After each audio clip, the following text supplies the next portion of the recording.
magdi-discuss po ulit tayo ng tungkol po sa final interview. Bigyan ko lang kayo ng mga tips and guidance din kung ano-ano ba yung dapat po ninyong gawin. Kailangan pong paghandaan yung mabuti ito, mga kabayan. Una nyo pong i-check lagi ang passport, ang confirmation page ng DS-260, DS-160. Yung number 2 po, wag po kayong magpapalate. Ano po, agahan nyo po ang pagdating ninyo.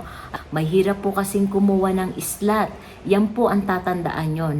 Dalhin nyo po yung lahat ng original na civil documents ninyo. NBI po, no? Kailangan po lahat up to date po. Po ba kayo ng bahay? O uupa muna po ba kayo? Magtratrabaho po muna kayo? Magse-savings muna kayo? Po, may mga senior na po mga parents. Ang pagkakaalam ko po, ang mga parents po ngayon sa US, tinatanong po nila kung kayo po ba ay kukuha ng health insurance. Kung hindi naman po kayo makakapasa, maaaring meron lang pong additional na documents na ibibigay po sa inyo si Consult na yun po yung pumapasok po dun yung 221G. So lahat po iyan, kailangan dala nyo po ang bawat isa ng mga individual na nag-a-apply kung kayo po nag-a-apply po ng either immigrant o non-immigrant po.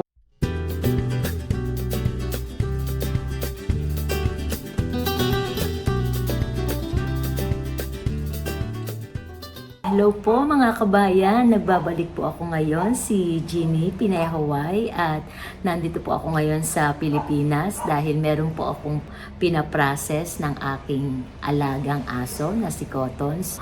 For the meantime, magdi-discuss po ulit tayo ng tungkol po sa final interview kasi alam ko po ito po ang napakahalagang araw sa inyo. Bibigyan ko lang kayo ng mga tips and guidance din kung ano-ano ba yung dapat po ninyong gawin dahil sa na-experience ko po. Disclaimer lang po, ako po hindi legal advisor, hindi po ako nagtatrabaho sa government at hindi rin po ako attorney. Ang gusto ko lang po, ang ninanais ko lang po sa inyo na ang advocacy ko lang po matulungan po yung mga ating mga kababayan na gusto pong pumunta sa US na gaya ko, naging success na rin po. So kahit papaano, matulungan ko naman ang ating mga kababayan. Ano po? Simulan na natin. Gusto ko po bigyan kayo ng tips para kung ano-ano pa po yung dapat po ninyong gawin pagdating nyo po sa final interview. Kailangan pong paghandaan yung mabuti ito, mga kabayan, dahil ito po ang talagang pinaka-importante dahil naghirap na po kayo at alam ko ang pag-aantay ng mahabang panahon ninyo dito sa final interview, kailangan maging prepared po tayo at talagang handang-handa tayo. So ano po ba yung gagawin natin? Simulan po natin sa preparation nyo po sa mga documents ninyo. I-advise ko po sa inyo na yung mga documents ninyo, pagsamasamahin nyo po, lagyan nyo po ng label sa isang attache case o isang envelope po, pagsamasamahin nyo po siya, lagyan nyo po ng label. Una nyo pong i-check lagi ang passport, ang confirmation page ng DS-260, DS-160, kasi po napaka-importante po talaga yan. Yung pong confirmation page, doon po nila na-i-scan sa barcode na yon kung talaga po bang may appointment kayo sa final interview nyo sa US Embassy Manila. Ano po? Then, number 2 po, wag po kayong magpapalate. Ano po? Agahan nyo po ang pagdating ninyo. Alam ko, lagi po mahirap magbiyahe sa Manila, papunta po sa US Embassy Manila. Kung wala po kayong hotel doon, na malapit po doon, mas agahan nyo po ang dating ninyo para po mahirap po kasing kumuha ng slot. Yan po ang tatandaan nyo. Napakahirap pong kumuha ng interview sa schedule ninyo dito sa final interview nyo po. Kaya kailangan agahan nyo po, wag po kayong magpalit. Sayang po yung opportunity ng date na nakuha nyo po sa final interview ninyo. Number 3, kailangan po maging maayos din po ang inyong pananamit. Simple lang po pero may dating po sa inyong console. Siguro naman po kailangan maligo muna tayo, no? Para medyo mabango tayo at yung isusuot po natin is pwede naman pong semi-formal, pwede po kayong mag-jeans lang and then mag-polo or mag-blouse o mag-bestida po. Wag lang po kayong mag-chichinelas, ano po? And then yung mga dadalhin niyo po, ihanda niyo pong mabuti, lagi niyo pong isa-isahin yung mga documents na dadalhin niyo. Dalhin niyo po yung lahat ng original na civil documents ninyo. Ibabalik din naman po yun sa inyo. So, wag po kayong mag-alala dahil after po ng final interview nyo na matapos po iyon, yun po ibabalik po sa inyo yun. Lahat po ng inyong original. Ano-ano ba? Recaps lang po tayo. Balikan po natin ang inyong civil documents, marriage contract, birth certificate po, SENUMAR, advisory on marriage, NBI po. Yung NBI po, no, kailangan po lahat up to date po. Kailangan tignan nyo po muna yung NBI nyo kung talaga po bang hindi pa po siya ma-expired within 6 months. Even po yung advisory on marriage, kailangan po hindi rin po siya ma-expired ng 6 months para hindi na po kayo magpabalik-balik sa inyong final interview. Meron po akong naging experience na may nagtanong po sa akin na pagdating po daw sa pre-interview, nagkaroon po yellow papers na binigay po sa kanya na kailangan niya pong bumalik uli at mag-reschedule po ng kanyang interview dahil po daw yung kanya pong NBI kailangan po ng correction. So meron pong aayusin sa NBI. Kaya please lang po, lagi nyo pong i-check ang inyong NBI kung tama po lahat.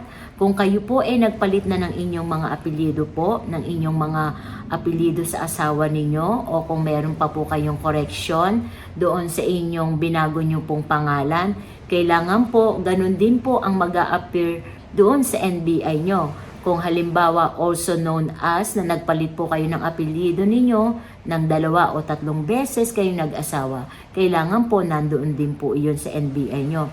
Yun po kasi ang laging tinitingnan nila sa inyong security background sa inyo kung talaga po bang kayo clear na wala po kayong case sa Pilipinas.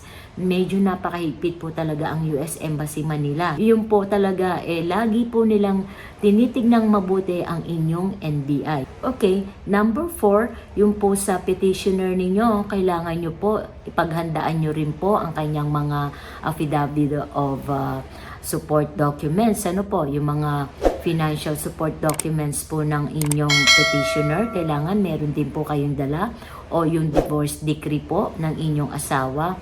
At kung pag-usapan naman po natin, kung kayo naman po ay mga tourist, alam nyo na po rin yung mga inyong mga documents na dapat nyo pong dalhin. Nandyan po yung inyong mga assets or bank certificate po para may proof po kayo na strong ties na babalik po kayo sa Pilipinas, o kung saan po kayo nag-work, magkano po yung sinasahod ninyo, certification po galing sa work ninyo, kung ilang weeks po kayo naka-leave, yun po sa mga tourist visa rin po. At saka yung mga work rin po at tumira rin po sa ibang bansa, minsan kinukuhanan po talaga ng nilang police clearance o certification kung saan po kayo nag-work dati sa ibang bansa po. Pinag-uusapan po natin yung sa ibang bansa.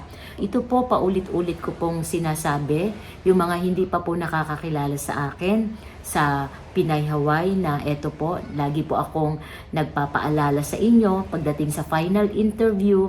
Kung kayo po ay nakikinig sa akin at nanonood po sa akin, I'm sure nag-guide ko po kayo kung ano po ang dapat nyong dalhin at para po hindi na rin po kayo magkamali. Diyan din po yung may mga family po, no? Yung mga groupings na mga pamilya na pupunta sa ibang bansa.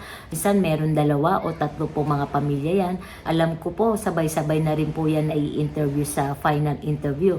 Kung kasama nyo po si nanay, si ate, si tatay, sabay-sabay na rin po yan kasi isa lang naman po ang date ng schedule ninyo. So lahat po iyan, kailangan dala nyo po ang bawat isa ng mga individual na nag-a-apply kung kayo po nag-a-apply po ng either immigrant o non-immigrant. Then, ito rin po, tip ko rin po sa inyo, sana po wag po kayong sasagot ng I don't know. Kasi mali po iyon na pamamaraan ng pagsagot ninyo. Kapag tinanong po kayo kung ano po ang future plans ninyo pagdating nyo po sa US, kung ano po ang plano ninyo, pwede nyo naman pong sagutin ng maayos at tama at honest na kung pumunta po kayo sa US at kayo po K1 visa, ay halimbawa po, syempre, sasabihin nyo po kung ano po yung plano nyong mag-asawa kapag kinasal na po kayo. Bibili po ba kayo ng bahay o uupa muna po ba kayo? Magtratrabaho po muna kayo? Magse-savings muna kayo? Ano po ba yung future plans nyo? Kayong mga K1 visa. Then, ano po ba yung mga tatanungin din po sa inyo kung halimbawa kayo na mga parents po, no, yung mga pupunta, ano po ba yung future plans nyo? Since kayo po may mga senior na pong mga parents, ang pagkakaalam ko po, ang mga parents po ngayon sa US, tinatanong po nila kung kayo po ba ay kukuha ng health insurance sa mga nanay po, sa mga tatay po. So alam po natin na ang US, ayaw po nila sila maging burden o yung tinatawag po nating pabigat po tayo sa government. Kaya napaka-importante po sa kanila ang affidavit of support documents ng inyong petitioner, na yung financial support documents. Kung kaya po ba talaga kayong suportahan ng inyong mga petitioner. Ganun po iyon. Ang mga petitioner, pwede po iyan ng mga family nyo, pwede po iyon asawa ninyo, ang fiancé ninyo, pwede rin po yung mga sa company naman po ng mga Pilipinong nagtatrabaho sa US, gaya ng mga nurse, doctor, o kung ano-ano pa po. Meron din pang mga requirements din yan tungkol naman po sa mga working visa nila o mga lawyer or kung ano po yung mga certification na hanapan sa inyo. Yun po yung mga documents na kailangan nyo pong i-prepare. Ito po, in general ko na pong dinidiscuss sa lahat ng mga Pilipino. Hindi lang po CR1, IR1 visa o K1 visa or para sa mga IR5. Sinasama ko na rin po dito yung mga families at sinasama ko na rin po dito yung mga tourist visa na rin po in general. Pagdating po sa final interview, kapag natanong na po kayo ni Consol ng lahat ng mga information galing po sa DS-260 o DS-160, makikita po kasi nila yon sa computer once na na-scan na po nila ang inyong confirmation page. Doon po nakikita nila kung ano po yung inyong category, kung kayo po ba ay IR5, CR1, K1, B1, B2 o family, F1, F2. So, yun po, doon po nila nakikita. Tsaka po sila magi-start ng tanong sa inyo regarding po dun sa civil documents niyo at regarding po sa petitioner nyo. Yun po yung sinasabi kong lagi nyo pong paghandaan kung ano po, saan kayo titira at kung ano po yung address ng petitioner nyo sa US at kung ano-ano pa po. At of course, tatanungin din po ang tungkol sa inyo. Kung halimbawa po meron naman kayong anak din, tatanungin po nila yon kung may balak po ba kayong petitioner din yung ang anak nyo. Mga ganun pong senaryo. Iba-iba po kasi ang mga senaryo natin. Sa akin, dinidiscuss ko lang po ito ng in general ko para alam nyo po na maging prepared kayo kung ano pa yung dapat po nating mas magandang paghandaan po bago po kayo dumating sa final interview. Nakita na po ng Consol ang inyong mga documents at nakita na po ni Consol ang inyong mga passport at ang inyong petitioner. Doon na lang po sila magsisimulang magtanong. So kapag nagtanong po sila, straight to the point lang po, hindi nyo na po kailangang mag-fluent ng English. Ang importante po na iintindihan nyo po ang tanong nila para kung ano po yung tanong nila, masasagot nyo rin po ng maayos. Okay, pag natapos po iyan, usually po mga 5 minutes lang po iyan na itatanong sa inyo. Hindi po nagtatagal ang mga Consol kasi may mga limit din po sila na dapat po nilang matapos. 120 to 150 applicants in one Consol. Yun po talagang mabilisan po silang nagtatanong sa inyo. Kaya po, hindi po masyadong mahalaga sa kanila ang mga documents. Ang gusto po nilang marinig is galing po sa inyo yung pagsagot po ninyo na tama po doon sa mga finil-upan nyo po na DS-260 o DS-116 ninyo. Ganun po iyon. Maging confident lang po kayo. Pag-aralan nyo po yung DS-260 o DS-160 at ang mga civil documents ninyo, ang mga spelling, ang mga petsa po, ang mga date, ang mga kung kailan po kayo kinasal o kailan po balak nyong ikasal o kung ano-ano pa pong mga petsa. yon importante din po yon. Mga location po ng mga address, importante rin po yon. Kasi po yung green card po ninyo, kaya po tinatanong nila yung address po ninyo, kung saan po kayo titira, kasi I'm sure po, doon po nila ipapadala po ang inyong green card kapag naka-arrive na po kayo sa US. So, ganun po rin yung naging case ko. Nakuha ko na rin po yung green card ko, nakuha ko na rin po yung social security ko. Ang green card ko po is 10 years. Kaya importante po, wag po kayong magpamali-mali ng inyong address at wag po kayong magpalipat-lipat po ng address. Kung ano po yung nakalagay na address ninyo, sana i-remain nyo muna po ang address ninyo hanggat maaari po para po yung green card ninyo at saka si Consol hindi po malito para hindi po kayo ma-deny o hindi na po kayo matuto 1G. Yun po yung lagi kong ina-advise sa inyo. Anyway, pagkatapos po ng 5 minutes interview, kapag na-convince na po ninyo si Consol, I'm sure po magiging pasado po kayo kapag ang mga civil documents nyo ay walang correction at original naman po iyan. Hindi naman po siguro kayo marireject. Also po pala, importante rin po pala na yung medical ninyo sa St. Luke's, pasado rin po. Ano po? Wala na po kayong sputum, wala na po kayong x-ray na inaantay, everything is complete na po ang St. Luke's ninyo. Doon po yung sinasabi kong pasado na po lahat.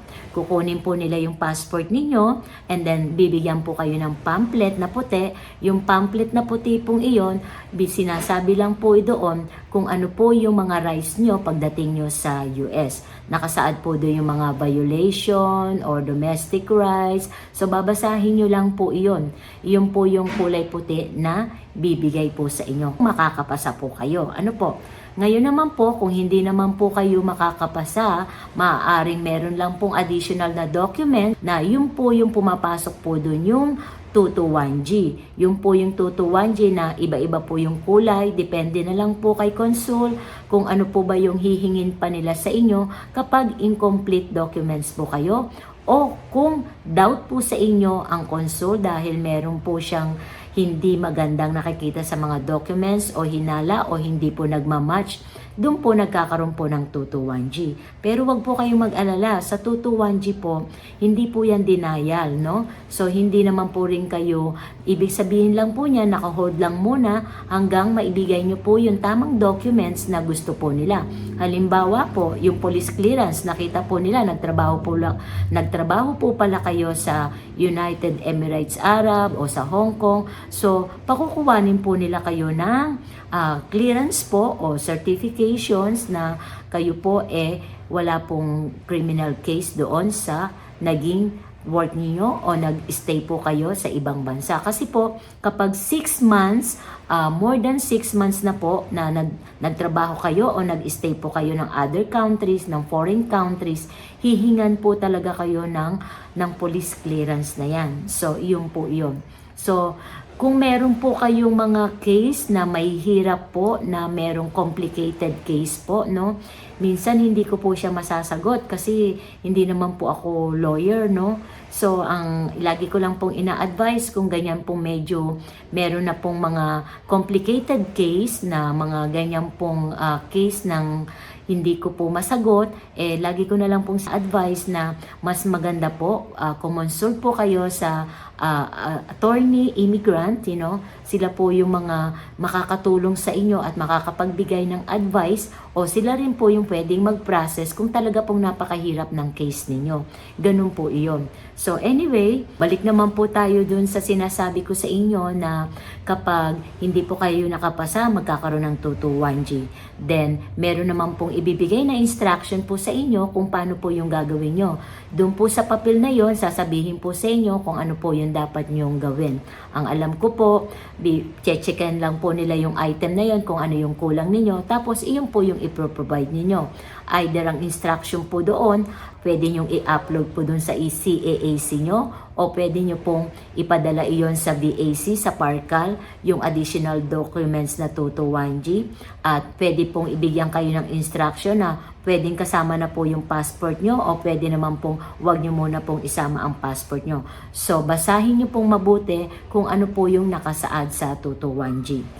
in shorts po para mabilis na po tayo, no? So, ganun po ang mangyayari po, magiging experience nyo po sa final interview. Either nakapasa po kayo o matuto 1G po kayo or madideny. Kaya lagi ko pong sinasabi, paghandaan po natin ang ating final interview kasi matagal nyo pong pinaghandaan yan, pinaggastusan. Alam po natin, napakasakit po kung tayo'y madideny. Kaya paulit-ulit ko pong sinasabi, yung mga civil documents nyo po, kailangan po maayos, wala pong correction para hindi na po kayo magpapabalik-balik sa US Embassy Manila o kukuha na naman po kayo ng inyong schedule kasi napakahirap pong kumuha ng schedule sa totoo lang po. Maaari po yung schedule, mapunta na po kayo next year kasi wala na pong slot. Kaya lagi ko pong sinasabi na paghandaan po ang lahat ng mga documents, lagi nyo pong i-check. I-verify nyo pong mahigi yung mga expired na po na document, yung NBI o yung Advisory and Marriage o kung ano pa pong dapat nyong divorce decree, kailangan mo may certified true copy. Kaya lahat po iyan, lagi ko pong paulit-ulit na sinasabi para po maging perfect po at maging maayos po ang inyong mga documents. So anyway, thank you po sa inyong lahat. Ako po si Jeannie Pinay Hawaii. Sa susunod po, no, hindi ko po alam kung ano yung susunod kong content. Kung gusto nyo pong mag-request o kung ano yung mga tanong ninyo, titingnan ko po kung ano po yung isusunod kong vlog po dito dahil nasa Pilipinas pa rin ako. So, hindi pa po ako nakakabalik sa US. Nandito lang po ako sa Subic, Zambales. Kaya next time po, magkita-kita po ulit tayo, no? Doon sa mga hindi pa ho nakakakilala sa akin, baka pwede naman pong mag-subscribe kayo sa channel ko. Kung bago pa lang po kayo sa channel ko. At marami pa po akong mga video na content po dito sa US Visa Journey na mag-guide po sa inyo, no? At mabibigyan ko pa rin po kayo ng mga more videos sa notification bells kapag nag-subscribe po kayo sa akin.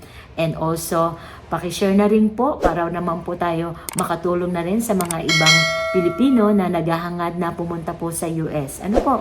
So, maraming pong uling salamat at thank you. Bye!